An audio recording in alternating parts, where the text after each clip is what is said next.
Bowling আসলে আমি ধরেন পার্সোনাল কোনো গোল থাকে না যখন আমি ধরেন মাঠে নামি, তখন একটাই চিন্তা থাকে যে আমি কেমনে আমার টিমকে ম্যাচ জিতাবো, উইনিং পারফর্ম করব। তো টিমের জন্য কিছু কন্ট্রিবিউট করতে পারছি, এটা সবচেয়ে আমার কাছে খুশির বিষয়।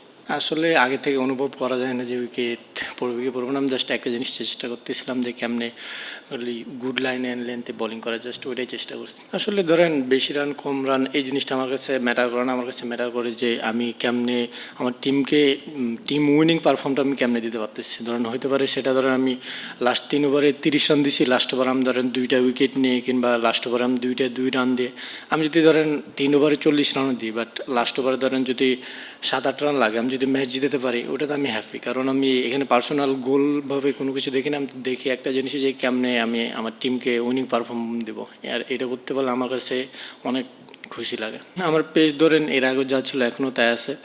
আমি জাস্ট সিলেটের আগে লাস্ট যে কয়েকটা ম্যাচ খেলছি আলহামদুলিল্লাহ ভালো গেছে, এবং আমি কখনো ধরেন পার্সোনাল গোল হিসাবে দেখি না। আমি এর আগে আমার টিম যেটা চাইছে যে আমার মাঠের মধ্যে আমার টিম চাইছে যে না আমার ধরেন ডট বল করতে আমি মোটে করার চেষ্টা করছি, যখন যে আমার টিম চাইছে যে না তুমি উইকেট টেকিং বোলিং করার চেষ্টা করো, রান লিক হলে সমস্যা নাই। তো এখানে আমি জাস্ট একটা জিনিসই চেষ্টা করছি এর আগে যেগুলো করছিলাম, যে কেমনে আমার টিম যেটা চাইতেছে আমি ওই জিনিসটা এক্সিকিউট মাঠের মধ্যে করতে পারতেছি কিনা। তো আমার আজকে টিমের একটাই প্ল্যান ছিল যে না জাস্ট তুমি রান ছাড়া বোলিং করো, এবং যদি উইকেট আসলে অটোমেটিক উইকেট আসবে। তো আমি ওই জিনিসটা জাস্ট এক্সিকিউট করার চেষ্টা করছি মাঠে। সিলেকশনের প্ল্যানটা আমার হাতে না, প্রথম কথা।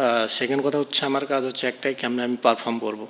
আমি এই জিনিসটাই করে যাচ্ছি, এবং এই জিনিসটা আমি আমি আমি জানি যে আমার যে কোনো সময় ধরেন সুযোগ আসবে, সুযোগ আসলে তখন আমি প্রুভ করবো। আমি তো এখন ওয়ার্ল্ড কাপ স্কোয়াডে নাই, এটা নিয়ে আমি কখনোই চিন্তা করি না যে আমি কেন নাই।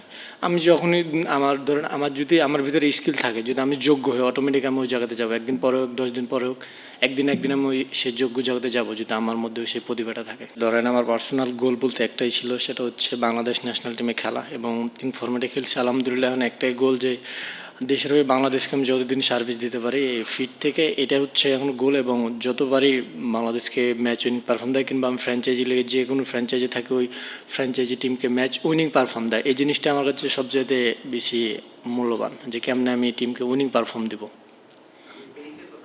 পেস আসলে এই জিনিসটা নিয়ে আমি অত চিন্তা করি না, কারণ এটা কিছুটা গড গিফটেড, এবং আমি কেমনে ডিসিপ্লিনে থাকা যায় ওই জিনিসগুলো সবসময় ট্রাই করি, এবং চেষ্টা করি যে কেমনে আরও স্কিল আপনার ইন্টারন্যাশনাল ক্রিকেটে এখন ধরেন পেস জিনিসটা ঠিক আছে আপনার ম্যাটার করে, বাট এখন ইন্টারন্যাশনাল ক্রিকেট যেমনি এগিয়ে যাচ্ছে, পেসের সাথে যদি আপনার স্কিল ডেভেলপ না করেন, তো ধরেন আপনি বেশি দিন টিকতে পারবেন না। সো আমি পেসের সাথে চেষ্টা করতেছি কেমনে আমার স্কিলটা আরও ডেভেলপ করা যায়। টানা 3টা ম্যাচ যদি হারেন, তো একটু টিমে ধরেন মেন্টালি আপনি অটোমেটিকলি ডাউন হয়। বাট আমাদের সবারই দেখে মনে হচ্ছিলো যে কনফিডেন্স ছিল, এবং ওই কনফিডেন্সটা আমরা মাঠে যে সবাই নিজের স্কিলটা এক্সিকিউট করার চেষ্টা করছি। আমার পার্সোনাল একটাই গোল থাকে যে আমি কেমনে আমার টিমকে উইনিং পারফর্ম বোনাস দেবো, এটা দিতে পারলে আমি সবচাইতে খুশি।